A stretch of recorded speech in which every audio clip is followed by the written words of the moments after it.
Pernahkah Anda berpikir mengapa, meskipun bekerja keras seumur hidup, kebanyakan orang tetap miskin, terlilit utang, dan patuh? Itu bukan karena sial, bukan karena kurang usaha, itu adalah sebuah rencana.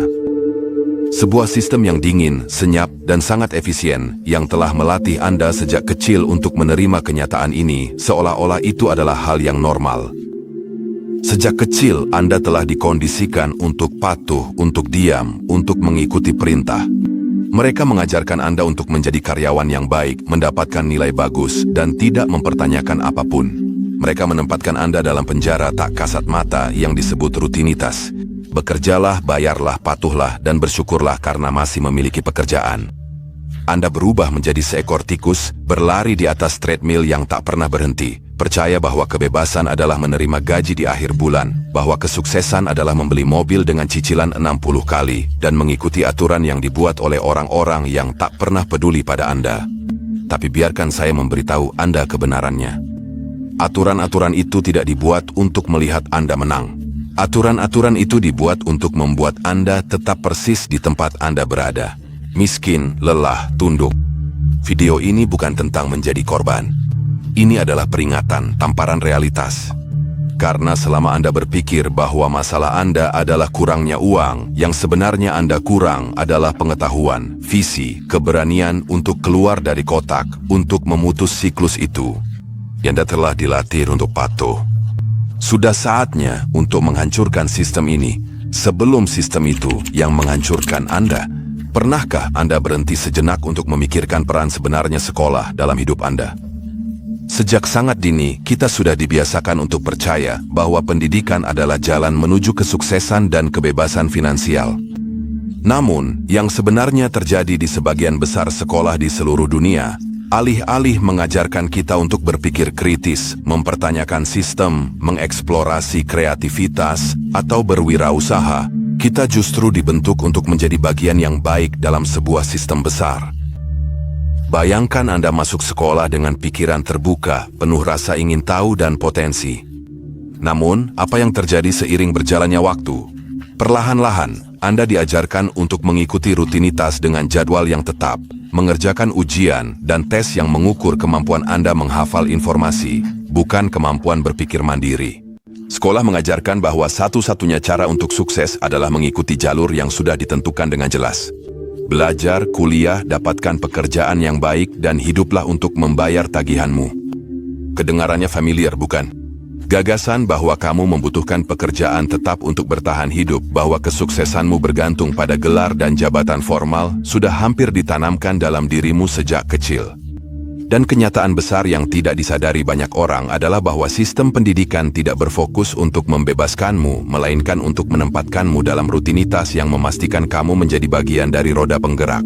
Roda penggerak itu, yang dalam banyak kasus membuatmu bekerja keras, tetapi tetap menjauhkanmu dari kebebasan finansial yang sejati dan kepuasan pribadi. Dan yang lebih parah, pola pikir ini terus diulang dari generasi ke generasi. Orang tuamu, kakek nenekmu, para guru, semuanya mempelajari pelajaran yang sama. Belajarlah, kerjakan pekerjaan dengan baik, dan tunggulah hadiahnya. Tapi benarkah itu satu-satunya cara untuk meraih kebebasan? Apakah jalan menuju kesuksesan hanyalah dengan mengikuti aturan dan menunggu masa depan di mana kamu akan selamanya terikat pada gaji tetap, rekening bank yang nyaris tidak cukup untuk kebutuhanmu, dan hidup yang hanya berputar di sekitar pekerjaan dan bertahan hidup? Sayangnya, sekolah lebih banyak mengajarkan kepatuhan daripada kebebasan. Dan hal ini seringkali menciptakan lingkaran setan, di mana kamu dibiasakan untuk percaya bahwa satu-satunya cara untuk berkembang adalah dengan mengikuti garis lurus itu. Namun, banyak pengusaha besar, inovator, dan pemikir hebat dalam sejarah justru melanggar aturan-aturan tersebut. Mereka mempertanyakan sistem, mencari cara berpikir yang baru, dan dengan melakukan itu, mereka berhasil meraih kebebasan sejati mereka. Jadi, lain kali ketika kamu memikirkan tentang pendidikanmu, tanyakan pada dirimu sendiri, apakah pendidikan itu mempersiapkanku untuk menjadi bebas, atau hanya melatihku untuk patuh? Sekarang setelah kita membahas bagaimana sekolah dapat membentuk cara kamu berpikir dan hidup, kita perlu melangkah lebih jauh, karena proses pembiasaan itu tidak berhenti ketika kamu keluar dari ruang kelas. Sebenarnya, hal itu justru semakin intens. Diam-diam, tak terlihat, begitu halus, setiap hari, melalui sesuatu yang kamu konsumsi sepanjang waktu. Media, televisi, media sosial, film, surat kabar, iklan. Semua itu membentuk sebuah jaringan yang sangat kuat, yang memengaruhi bukan hanya apa yang kamu pikirkan, tetapi juga apa yang kamu inginkan, apa yang kamu takuti, dan yang terpenting, bagaimana kamu berperilaku. Media mungkin adalah alat pengendalian massa yang paling efektif dalam sejarah umat manusia. Dan yang paling mengesankan adalah kebanyakan orang bahkan tidak menyadari bahwa mereka sedang dimanipulasi. Mari kita mulai dengan contoh sederhana. Iklan TV dan promosi di media sosial. Mereka tidak hanya menjual produk, mereka juga menjual gaya hidup, identitas, ilusi. Sepanjang waktu Anda dibombardir dengan gambar-gambar orang yang bahagia, sukses, cantik, selalu tersenyum dan berbelanja. Pesannya jelas, beli ini dan Anda juga akan bahagia. Anda dikondisikan untuk menginginkan hal-hal yang tidak Anda butuhkan, menghabiskan uang yang tidak Anda miliki, demi mempertahankan penampilan yang bahkan bukan milik Anda sendiri. Dan ketika Anda menyadarinya, Anda sudah terlilit utang, frustrasi, membandingkan diri dengan kehidupan yang sudah diedit di Instagram, dan merasa gagal karena tidak bisa mencapai standar yang telah ditetapkan media sebagai ideal. Namun permainan media tidak hanya sebatas konsumsi. Media mengajarkan nilai-nilai, membentuk opini, memutuskan apa yang benar dan salah, apa yang indah, apa yang dapat diterima, apa yang dianggap normal. Pikirkan tentang hal ini. Mengapa beberapa ide terdengar begitu radikal bagimu? Mengapa kamu percaya bahwa sukses itu memiliki mobil impor atau tinggal di perumahan mewah? Siapa yang memberitahumu bahwa kegagalan itu adalah tidak memiliki gelar atau jabatan manajerial? Sebagian dari keyakinan-keyakinan itu tidak terbentuk dari pengalaman pribadi. Keyakinan tersebut ditanamkan melalui narasi yang diulang ribuan kali. Film dan sinetron misalnya adalah pelajaran nyata tentang pembentukan pola pikir. Setiap kali tokoh yang miskin muncul, ia selalu digambarkan menderita, putus asa, dan tunduk.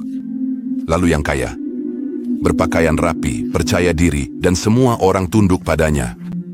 Pesannya memang halus tapi sangat kuat. Kamu mulai mengasosiasikan uang dengan superioritas moral dan kemiskinan dengan kehinaan. Dan hal itu menimbulkan rasa takut. Takut mengambil risiko, takut kehilangan status, takut terlihat lemah. Hasilnya, kamu jadi patuh, mengikuti aturan, menghindari ketidaknyamanan, dan tetap terjebak dalam rutinitas, bukan mencari kebebasan, melainkan validasi. Dan bagaimana dengan berita? Itu adalah bab tersendiri. Alih-alih memberikan informasi, seringkali jurnalisme tradisional justru menjual ketakutan, rasa tidak aman, kekerasan, krisis ekonomi, dan tragedi. Rasa takut membuat lumpuh, dan sebuah populasi yang diliputi ketakutan jauh lebih mudah untuk dikendalikan. Ketika Anda merasa takut, Anda tidak mempertanyakan, Anda patuh, Anda menerima, Anda berpegang pada sedikit yang Anda miliki karena takut kehilangan segalanya. Dan itulah tepatnya yang diinginkan oleh sistem, orang-orang yang bersyukur karena masih bisa bertahan hidup, bukan orang-orang yang cukup berani untuk mengubah hidup mereka. Dan ketika muncul suara-suara yang mencoba memutus siklus ini, yang berbicara tentang kemandirian, kewirausahaan, kebebasan berpikir, media segera berusaha mendiskreditkan. Mereka memberi label sebagai radikal, tidak bertanggung jawab, ancaman terhadap ketertiban. Dengan begitu, mereka mengisolasi setiap ide yang menantang sistem yang ada. Itulah sebabnya begitu banyak orang yang berpikiran berbeda merasa sendirian, seolah-olah mereka salah karena tidak ingin mengikuti jalan yang sama seperti orang lain. Anda menyesuaikan diri agar diterima, dan tanpa sadar Anda menjauh dari siapa diri Anda sebenarnya. Dan inilah inti permasalahannya, media menjauhkan kita dari esensi kita sendiri. Media tidak ingin Anda menemukan kekuatan Anda, mempertanyakan apa yang telah dipaksakan, melihat kemungkinan-kemungkinan baru. Anda akan terus melayani kepentingan yang sama, bekerja hanya untuk membayar tagihan, mengonsumsi agar merasa diterima, dan mengulangi siklus itu lagi keesokan harinya. Itulah mengapa sangat penting untuk menjadi sadar akan konten yang Anda konsumsi. Tanyakan pada diri sendiri, apa yang sedang diajarkan oleh ini kepada saya? Apakah ini mendekatkan saya pada kebebasan saya, atau justru membuat saya tetap terjebak dalam ilusi kesuksesan? Apakah ini memberi asupan pada pikiran saya atau justru membuatnya tertidur? Memutus diri dari pengkondisian media bukan berarti mengisolasi diri dari dunia, melainkan memilih apa yang masuk ke dalam pikiran Anda. Mengganti konsumsi pasif dengan pembelajaran aktif. Berhenti mencari validasi dari luar dan mulai membangun tujuan yang sejati. Berhenti dimanipulasi oleh narasi orang lain dan mulailah menulis kisah Anda sendiri. Anda tidak perlu menjadi sekadar bagian dari keramaian. Anda tidak perlu mengikuti naskah yang sudah disiapkan untuk Anda. Karena pada dasarnya, hal yang paling ditakuti media dan yang paling dihindari sistem adalah ketika Anda terbangun, mulai mempertanyakan dan memutuskan untuk hidup secara sadar. Semua itu dimulai sekarang.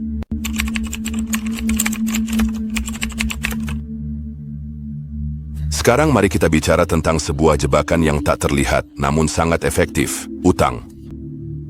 Ini adalah salah satu alat pengendalian paling kuat saat ini, karena ia tidak menahanmu dengan rantai, melainkan dengan tagihan.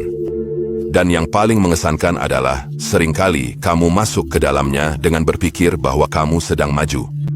Utang modern disamarkan sebagai sebuah pencapaian. Kamu membeli, mencicil, membiayai, dan percaya bahwa kamu sedang berkembang dalam hidup, padahal sebenarnya kamu justru mengikat dirimu pada sebuah sistem yang memang diciptakan untuk membuatmu terus-menerus mengejar ekormu sendiri. Coba pikirkan, kenapa begitu mudah membuat kartu kredit, mengambil pinjaman, membiayai mobil, rumah, bahkan ponsel? Pernahkah kamu menyadari bagaimana mereka menawarkan kredit dengan senyum di wajah, seolah-olah itu adalah kesempatan yang tak boleh dilewatkan? Itu bukan kebetulan. Sistem ingin kamu mengonsumsi sebelum memiliki, ingin kamu menghabiskan uang yang bahkan belum kamu dapatkan. Dan kenapa? Karena orang yang berutang adalah orang yang patuh. Dia tidak berani mengambil risiko, tidak memberontak, tidak berwirausaha, tidak mengubah arah hidupnya. Dia menerima kondisi kerja apapun, gaji berapapun, karena harus membayar tagihan. Sesederhana itu. Itulah intinya. Utang mengambil kebebasanmu tanpa kamu sadari. Kamu mulai mengambil keputusan berdasarkan rasa takut tidak bisa membayar. Kamu mulai bekerja di pekerjaan yang kamu benci, lembur tanpa mengeluh, menerima penghinaan dan tekanan.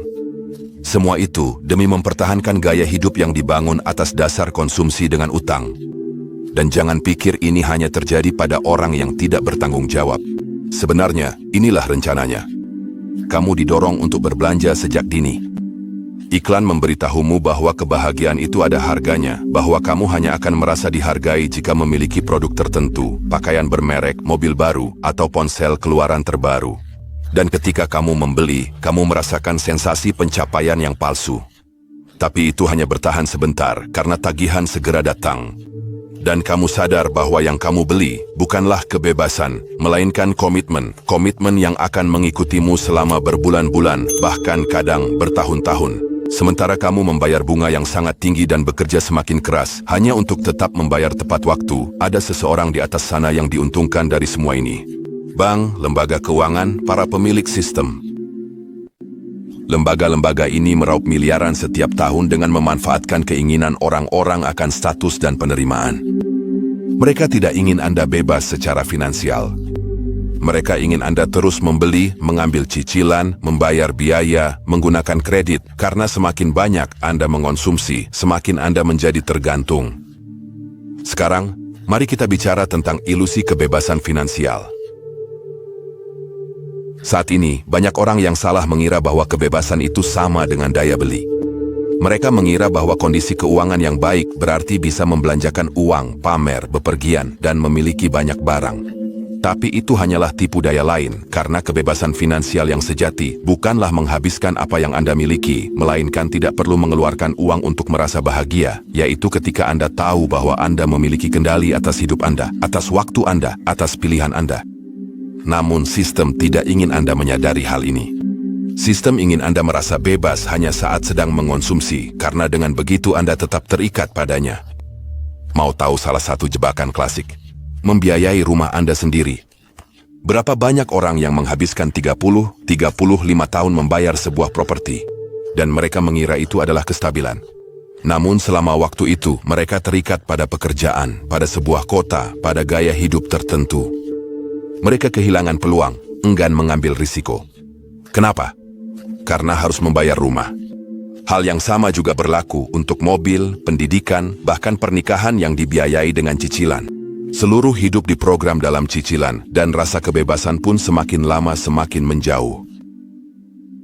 Lalu apa yang terjadi ketika seseorang mencoba keluar dari sistem ini? Ketika memutuskan untuk berhenti terlalu konsumtif, hidup lebih sederhana, berinvestasi di usaha sendiri, atau bahkan meninggalkan segalanya dan memulai dari awal, dia akan dihakimi.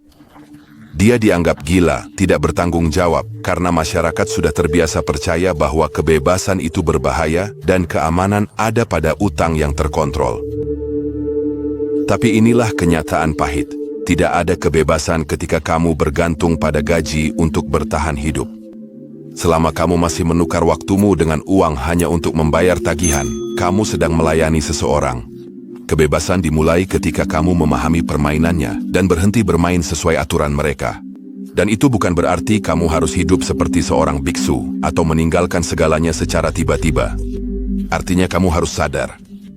Berhenti menerima begitu saja apa yang dijual kepadamu sebagai kehidupan ideal. Mulailah mempelajari keuangan, belajar berinvestasi, menciptakan sumber penghasilan lain, dan mengurangi konsumsi yang tidak perlu. Ini revolusioner. Itu adalah sesuatu yang membebaskan. Dan lebih dari itu, kita perlu mengubah cara kita mengajarkan generasi berikutnya tentang uang.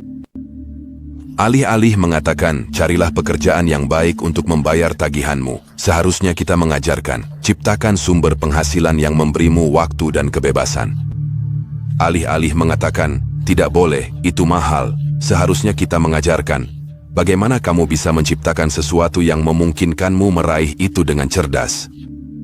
Karena pada akhirnya, musuh yang sebenarnya bukanlah uang, melainkan cara uang digunakan untuk membuat kita tetap patuh.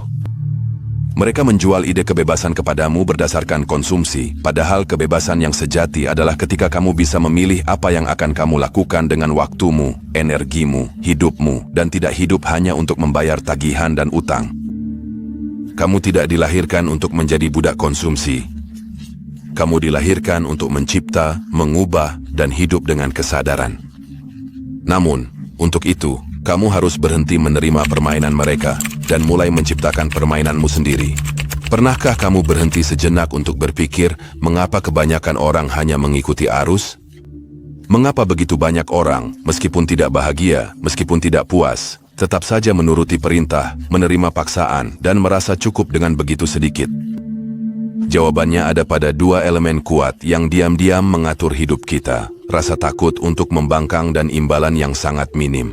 Kedua mekanisme ini, ketika digabungkan, menciptakan penjara mental di mana kamu merasa seolah-olah sedang maju, padahal sebenarnya kamu hanya berputar-putar di tempat, seperti tikus dalam sangkar.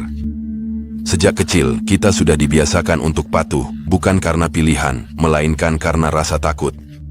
Takut dihukum, takut dikucilkan, takut mengecewakan. Hukuman selalu dikaitkan dengan ketidakpatuhan, dan hadiah diberikan kepada yang patuh. Dan sistem pengkondisian ini terus berulang di setiap tahap kehidupan. Di sekolah, murid yang terlalu banyak bertanya dianggap sebagai pembangkang. Sedangkan yang patuh tanpa membantah mendapat bintang emas. Di tempat kerja, karyawan yang diam saja saat melihat ketidakadilan dianggap profesional. Sedangkan yang berani mengungkapkan kebenaran dianggap bermasalah. Dan begitulah kita terus berjalan, menumpuk diam, menelan kepahitan, memenuhi target yang tak masuk akal, menjalani rutinitas yang menguras jiwa, semua demi ketakutan yang bahkan seringkali tak bisa kita namai. Namun, sistem ini tidak hanya bertahan dengan rasa takut. Sesekali, ia harus memberikan sedikit penghargaan, kalau tidak, orang-orang akan menyerah. Disinilah muncul imbalan minimal, bonus akhir tahun yang bahkan tidak menutupi inflasi. Pujian sekilas di rapat, promosi jabatan yang hanya menambah gelar tapi tidak menambah gaji. Adalah dosis kecil validasi seperti inilah yang membuat orang tetap berada di jalurnya. Sama seperti pelatih anjing yang memberikan biskuit kepada anjing yang duduk, sistem memberikan remah-remah kepada mereka yang patuh, cukup untuk membuat mereka tidak memberontak, tapi tidak pernah cukup untuk keluar dari garis. Dan jebakannya memang persis seperti itu. Sistem membuatmu percaya bahwa kamu sedang berkembang, padahal sebenarnya kamu hanya menerima remah-remah sementara para pemilik permainanlah yang benar-benar meraup keuntungan. Contoh yang jelas dari hal ini adalah perjalanan banyak profesional yang mendedikasikan puluhan tahun hidupnya untuk sebuah perusahaan. Mereka bekerja keras, lembur, dan memenuhi semua yang diminta. Dan sebagai bentuk penghargaan, mereka hanya mendapatkan sebuah plakat, pesta perpisahan, video perusahaan. Namun pada kenyataannya, mereka keluar dari sana dengan sedikit uang, tanpa waktu bersama keluarga yang telah mereka abaikan selama bertahun-tahun, dan dengan perasaan pahit bahwa mereka seharusnya bisa menjalani hidup yang lebih baik. Itulah bentuk paling kejam dari penghargaan yang paling minim. Penghargaan itu membuatmu percaya bahwa semua itu sepadan, meskipun sebenarnya tidak. Tapi mengapa kita terus terjebak dalam siklus ini? Karena kita takut. Takut meninggalkan pekerjaan yang gajinya pas-pasan, tapi menawarkan rasa aman. Takut mengungkapkan apa yang kita pikirkan dan kemudian ditolak. Takut mengambil risiko dan melakukan kesalahan. Kepatuhan menjadi sesuatu yang nyaman. Kepatuhan menawarkan ilusi kendali, ilusi stabilitas. Namun harga yang harus dibayar untuk rasa aman itu adalah kebebasan kita sendiri.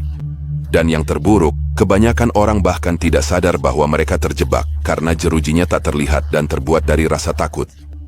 Kenyataannya, rasa takut untuk tidak patuh itu tidak hanya datang dari luar. Dia tinggal di dalam diri kita. Ia diinternalisasi, dipelihara, dan mengakar. Dan sistem pun tahu akan hal itu. Sistem tidak perlu lagi mengendalikanmu secara aktif. Kamu sendiri yang mengendalikan dirimu. Kamu sendiri yang menyensor dirimu.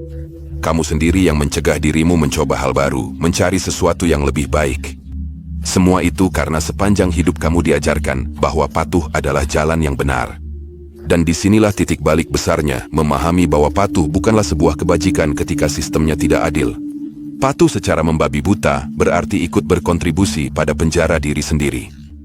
Itu berarti memperkuat struktur yang mengeksploitasimu. Itu berarti menerima kehidupan yang sebenarnya bukan untukmu, tetapi dipaksakan kepadamu, seolah-olah itu satu-satunya pilihan yang mungkin. Dan ketika kamu akhirnya menyadari hal itu, kamu mulai melihat bahwa kebebasan terletak pada ketidakpatuhan terhadap hal-hal yang tidak masuk akal, pada menolak remah-remah, pada memutus rantai ketakutan. Memutus rantai itu bukan berarti menjadi sembrono atau memberontak hanya demi memberontak. Itu berarti punya keberanian untuk berpikir dengan kepala sendiri, untuk berkata tidak ketika semua orang berkata ya, untuk berhenti menunggu pujian, promosi, atau tepukan di pundak. Artinya menciptakan sistem nilai Anda sendiri. Mengukur kesuksesan Anda bukan dari jabatan, tetapi dari kedamaian yang Anda rasakan saat bangun tidur. Dari kebebasan untuk memilih.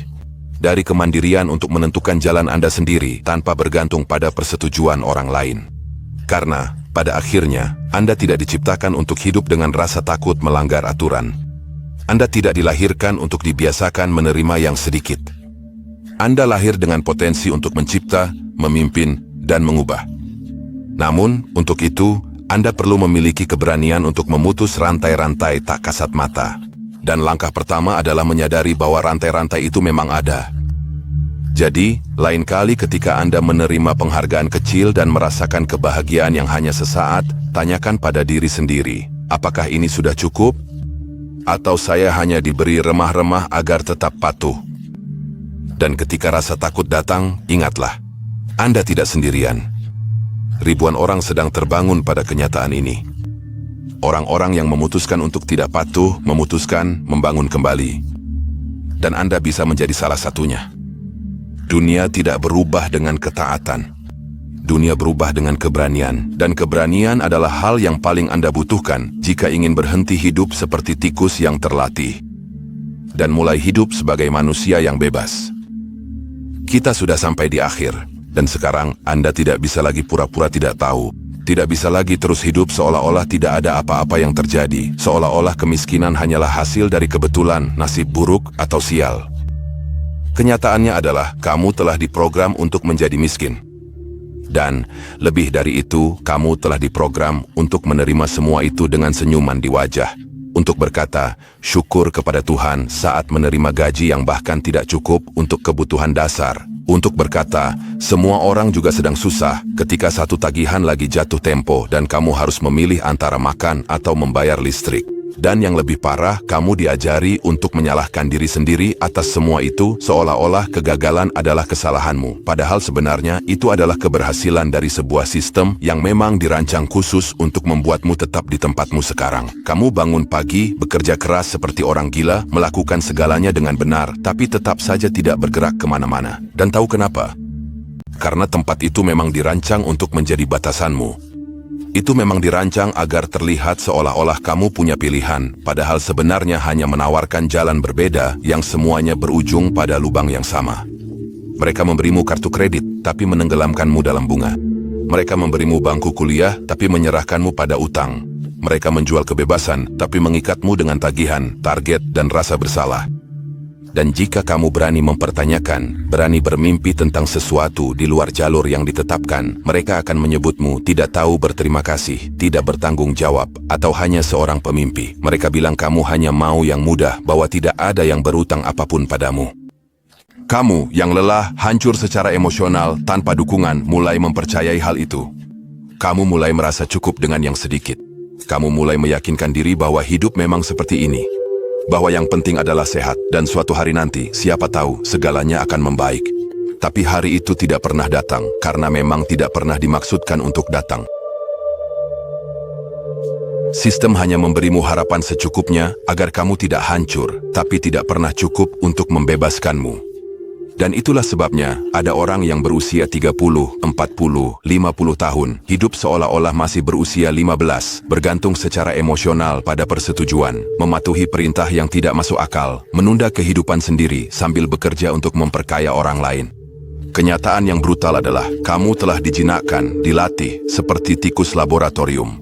Mereka mengajarkanmu untuk menekan tombol yang benar demi mendapatkan remah-remah, untuk tidak mengeluh, untuk bertepuk tangan. Ketika menerima pujian kosong, kamu diajari untuk berkata, terima kasih. Ketika kamu dibiarkan bekerja 2 kali lipat tanpa dibayar lembur, kamu diajari untuk bersyukur karena tidak dipecat, seolah-olah itu adalah sebuah hadiah. Tapi itu bukan salahmu. Kamu telah dimanipulasi. Sejak kecil, sejak kartun yang kamu tonton, hingga sekolah yang mengajarkanmu untuk menghafal, bukan untuk berpikir. Kamu dibentuk untuk menjadi fungsional, bukan untuk menjadi bebas. Kamu dibentuk untuk patuh, bukan untuk mempertanyakan. Untuk bersaing dengan sesamamu, bukannya bersatu dengan mereka untuk menghancurkan sistem. Untuk mencari pengakuan dari mereka yang di atas, alih-alih melihat ke samping dan menyadari bahwa semua orang sedang ditekan bersama-sama. Dan sekarang, setelah mengetahuinya, inilah bagian yang paling sulit. Apa yang harus dilakukan? Karena memahami adalah langkah pertama, tapi memutuskan rantai membutuhkan keberanian. Keberanian untuk disebut gila. Keberanian untuk kehilangan stabilitas. Keberanian untuk keluar dari jalur, melanggar aturan, memulai sesuatu dari nol, gagal, menerima pukulan, dan tidak dipahami bahkan oleh orang yang kamu cintai. Tapi alternatifnya lebih buruk. Terus hidup sebagai roda gigi yang bisa dibuang kapan saja. Terus patuh karena takut. Terus menunggu imbalan kecil yang tak pernah datang. Terus menyaksikan hidupmu berlalu sementara kamu menipu diri sendiri dengan berbagai distraksi, promosi, liburan, dan akhir pekan. Tidak ada perubahan tanpa rasa sakit. Gak ada kebebasan tanpa adanya perpecahan. Dan tidak ada kemenangan sejati tanpa ketidakpatuhan terhadap sistem yang ingin membuatmu tetap kecil. Jadi, pertanyaan yang kutinggalkan untukmu sangat langsung, apa adanya, dan tanpa basa-basi. Apakah kamu akan terus hidup seperti tikus, atau akan mengambil risiko untuk menjadi bebas? Kamu bisa mengikuti jalur yang sudah diprogram, bekerja selama 40 tahun, pensiun dengan jumlah yang tidak layak, meninggal dengan obat-obatan yang dibayar secara cicilan, atau kamu bisa memilih untuk mulai berpikir berbeda sekarang. Ini tidak akan mudah. Tidak ada yang akan memberimu tepuk tangan di awal, tapi setidaknya kamu yang memegang kendali. Dan tidak lagi menjadi boneka para pria berdasi yang mendapat untung dari ketaatanmu. Cukup sudah meromantisasi penderitaan. Cukup sudah menormalkan remah-remah. Cukup sudah membenarkan sistem busuk yang hanya menguntungkan orang-orang yang itu-itu saja. Kamu lahir untuk sesuatu yang jauh lebih besar daripada sekadar membayar tagihan dan patuh. Revolusi yang sesungguhnya dimulai ketika kamu berhenti patuh dan mulai berpikir. Keputusan itu selalu ada di tanganmu. Jadi bagaimana? Akan tetap dijinakkan? Atau akan bangun?